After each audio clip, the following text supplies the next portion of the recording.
Would you like to know what gun noise sounds like from a shooting range? Listen to this.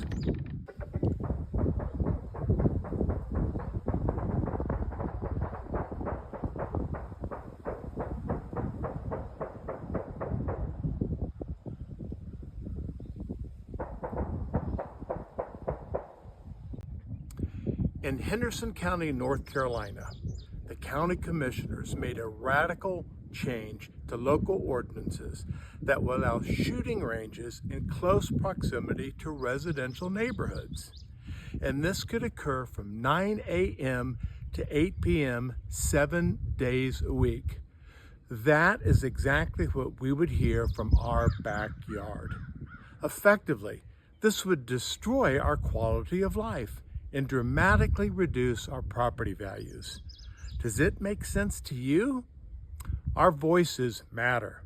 And for the common good of all residents of Henderson County, I urge you to convey your outrage to County Manager John Mitchell by email, as there is nothing like a good paper trail.